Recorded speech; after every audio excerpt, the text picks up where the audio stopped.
Last episode में हमने देखा था कि एलेक्स को पता चल गया था कि डीमंस ने दूसरे वर्ल्ड के लोगों की हिस्ट्री बदल दी है, इसलिए वो लोग डीमंस को भगवान मानते हैं। जिसके बाद एलेक्स वापस आ गया था, लेकिन तभी उस पे इम्पेरियल गेट के गार्ड जियादी ने हमला कर दिया था, क्योंकि वो एलेक्स का थंडर आर्मर छीनना चाहता था। लेकिन तभी वहाँ सावेंग आ गया था, जिसने एलेक्स को बचा लिया था और वो उसे लेकर इम्पेरियल गेट के पास आ गया था, जहाँ एक एल्डर बैठे थे जिन्होंने जियादी को प्रिजन में रहने की सजा दी थी। और फिर उन्होंने एलेक्स से कहा था कि तुम्हारा थंडर आर्मर पुराना है, इसे ठीक करने की जरूरत है। अब आगे तो इस एपिसोड की शुरुआत में हम देखते हैं कि कई सारे एंशिएंट प्रीस्ट एंशिएंट गेट के पास आ गए थे, जिसके बाद उन लोगों ने एलेक्स के आर्मर को प्योरीफाई करना शुरू कर दिया था, जो वो एन्चैंटमेंट की मदद से कर रहे थे। साथ ही वो थंडर एम्परर की हिस्ट्री के बारे में बता रहे थे कि वो कितना महान योद्धा था और उसने अकेले ही कितने सारे डीमंस को मार दिया था। अब वो प्रीस्ट और सभी एल्डर अपने ब्लड की ड्रॉप को उस आर्मर में डाल देते हैं, जिसकी वजह से वो पूरी तरह प्योरीफाई हो जाता है, जिसकी वजह से वो ब्रोकन आर्मर बिल्कुल एक नए जैसे आर्मर में बदल जाता है। तभी एल्डर एलेक्स से कहते हैं कि तुम्हारा फ्यूचर बहुत ब्राइट होने वाला है। इसके बाद वो एल्डर एक फॉर्मेशन खोल के उसे वहां से जाने को कह देते हैं, तो एलेक्स उस फॉर्मेशन से दूसरी तरफ आ जाता है और बोलता है कि इस जगह पर मेरे 3000 कॉन्टिनेंट से काफ़ी ज़्यादा स्पिरिचुअल पावर है। इस तरफ उस जगह पर कुछ लोग बैठे हुए थे और वहां बैठकर एक बूढ़ा सा आदमी अपने कॉइन्स की मदद से फ्यूचर प्रेडिक्ट करने की कोशिश कर रहा था। तभी एक बंदा उससे कहता है कि क्या तुम रुक नहीं सकते, तुम कितने समय से यही करते जा रहे हो। जिस पे वो बूढ़ा सा आदमी एक और बार अपने कॉइन्स का इस्तेमाल करता है और उसे पता चलता है कि यहाँ पर एक अनजान फॉरेनर आने वाला है, जो एक फ्लावर की टेक्निक से उन सबको आज़ादी दिलाएगा। तभी एलेक्स वहाँ पहुँच जाता है और इतने सारे लोगों को वहाँ देखकर उस बूढ़े से पूछता है कि तियानसिन अकेडमी कहाँ पर है। इस पे एक दूसरा बंदा बोलता है कि तियानसिन अकेडमी के बारे में तो हमें नहीं पता, हमें तो बस एटर्नल और सैक्रेड अकेडमी के बारे में पता है।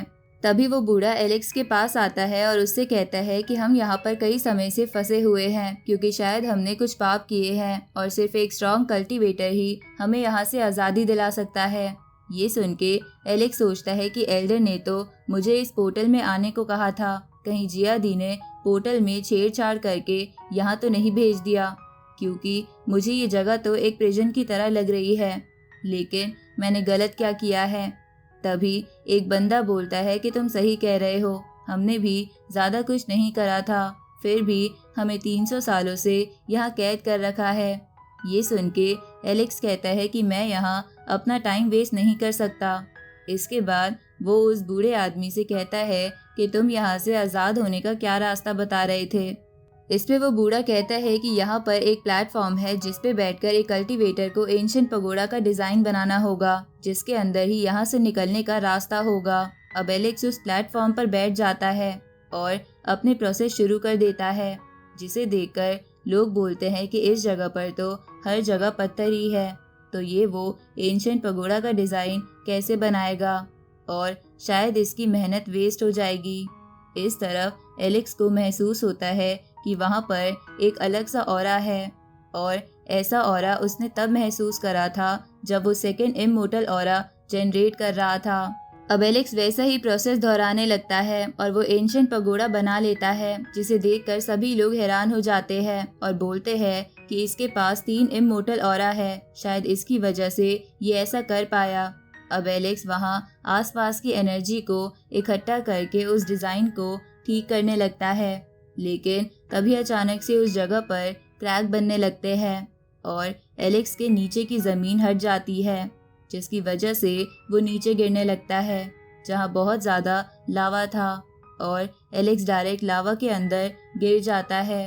पर उसने सही समय पर अपने आप को अपनी लोटस टेक्निक की मदद से कवर कर लिया था। ये देखकर सभी लोग बोलते हैं कि इसके पास तो ग्रैंड लोटस टेक्निक है, लेकिन ये तो बस हेवनली डाइटी लेवल पर है, तो ऐसा कैसे हो सकता है।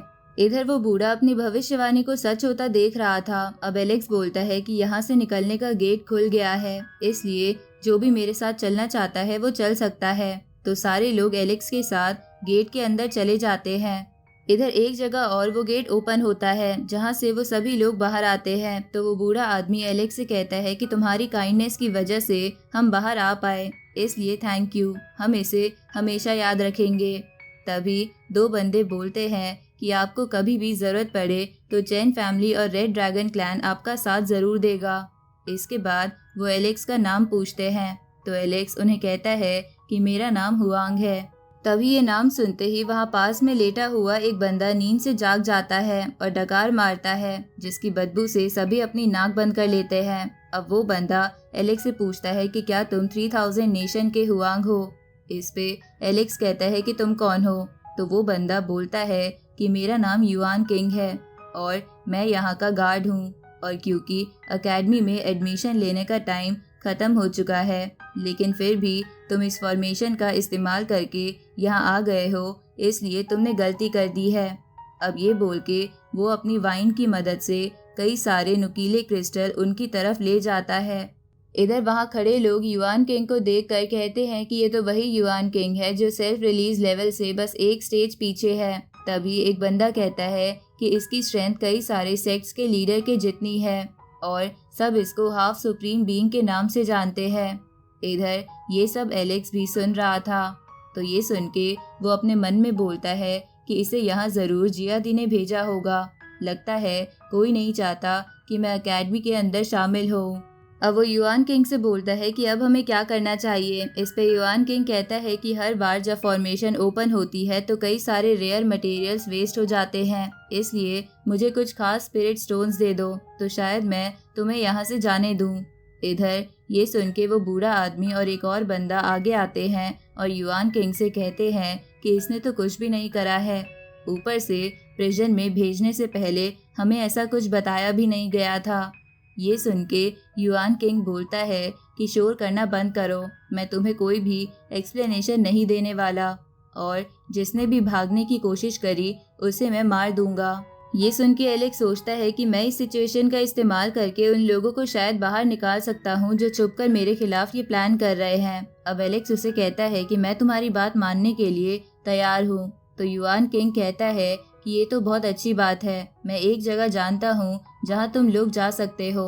आगे हम उस बूढ़े और बाकी लोगों को देखते हैं जिन लोगों को युआन किंग ने आज़ाद कर दिया था।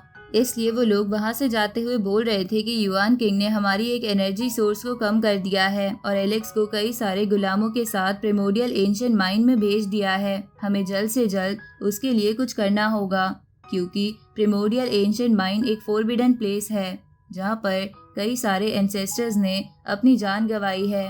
यहाँ तक कि कई सारे सेक्ट मास्टर भी वहाँ बच नहीं पाए हैं, और हुआंग तो बस हेवनली राइटी लेवल पर है। इस तरफ हम तियानसिन एकेडमी के गेट को देखते हैं जहाँ सारे कल्टीवेटर आ गए थे और एलेक्स के दोस्त उसका वहाँ इंतजार कर रहे थे, लेकिन उन्हें समझ नहीं आता कि वो वहाँ क्यों नहीं आया, इसलिए वो निराश होकर अंदर चले जाते हैं।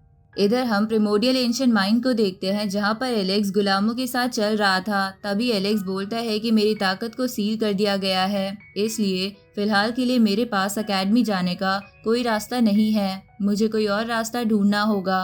तभी वहाँ वेंग नियांग नाम का बंदा आ जाता है जो उस माइन का सुपरवाइजर था, और वो उन लोगों से कहता है कि अब ये माइन फिर से खुल चुकी है, इसके अंदर कई सारी अपॉर्चुनिटी है और मुझे ये बताते हुए अच्छा लग रहा है कि मैं तुम सबको एक चांस दूंगा। जो कोई भी माइन की गहराई में जाकर लाइफ स्टोन ले आएगा उसे न केवल आज़ाद कर दिया जाएगा बल्कि उसे मेरे क्लैन का स्पेशल गेस्ट भी माना जाएगा।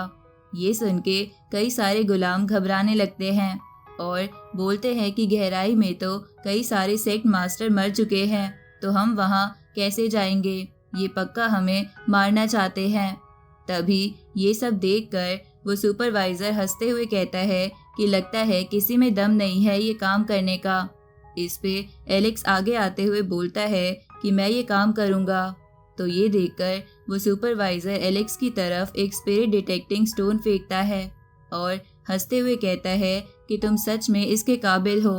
अब वो एलेक्स को उस माइन के अंदर भेज देता है, जहाँ जाने से पहले वो उससे कहता है कि मेरे क्लैन की मिस तियानसिन एकेडमी की कोर स्टूडेंट है जिसे मदद की ज़रूरत है और लाइफ स्टोन उनकी मदद कर सकता है और तुम इसके लिए बेस्ट कैंडिडेट हो। क्योंकि तुम्हारे पास 3 इमोर्टल ऑरा है। अब अचानक से एलेक्स उस माइन में नीचे गिरने लगता है और सरफेस में पहुंच के बोलता है कि मैं अब एक खतरनाक जगह पर हूँ, इसलिए मुझे संभल कर रहना होगा। तभी वहाँ पर वो एक डेड बॉडी को देखता है जो एलेक्स पर हमला करती है, लेकिन एलेक्स उससे बच के आगे बढ़ जाता है। लेकिन आगे भी बहुत सारी सोल्जर्स डेड बॉडीज थी, जिन्हें देखकर एलेक्स बोलता है कि पता नहीं ये लोग कितने सालों से यहाँ हैं। ये जगह एक शमशान से कम नहीं है। आगे एलेक्स एक स्पाइडर के वेब में गिर जाता है और वो स्पाइडर एलेक्स पर हमला कर देती है, जिसकी वजह से एलेक्स नीचे गिरता है और सोचने लगता है कि यहाँ पर जरूर कुछ है जो मुझे कमजोर बना रहा है।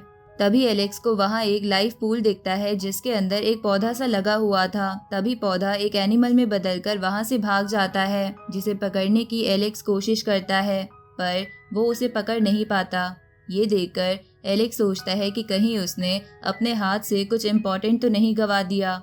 अब वो उस पूल के अंदर हाथ देता है, जिसकी वजह से उसकी चोट ठीक हो जाती है। अब एलेक्स उस पूल के बीचों बीच बैठकर उसकी सारी एनर्जी खींचने लगता है और खुद को ठीक करने लगता है। इधर हम तियानसिन एकेडमी को देखते हैं, जहां लोग बात कर रहे थे कि 2 महीने से ज्यादा हो गए हैं जब हुआंग प्रिमोरियल एंशिएंट माइन में गिरा था। अब तक तो वो मर चुका होगा। इस पे एक लड़की कहती है कि थर्ड एल्डर ने हुआंग को ढूंढने की कोशिश करी थी, पर वो उन्हें नहीं मिल पाया। इधर एक बंदा आकर युआन किंग को आकर थैंक्स बोलता है, क्योंकि उसने एलेक्स को अंदर नहीं आने दिया था। तो युआन किंग कहता है कि तुम्हें थैंक्स बोलने की जरूरत नहीं है, एक पापी खून वाले बंदे को मैं अंदर कैसे जाने दे सकता था। इधर जेसिका एक पूल में बैठी हुई थी, जहां वो सोच रही थी कि हुआंग मुझसे दूर हो गया है, पर फिर भी पता नहीं मुझे अच्छा क्यों नहीं लग रहा। तभी सेकंड बॉडी उसके पास आती है और उससे कहती है कि मैं तुमसे मर्ज होने के लिए तैयार हूँ, लेकिन तुम मुझसे वादा करो कि तुम मर्ज होने के बाद एलेक्स से बदला लेने के लिए युआन किंग को मार दोगी।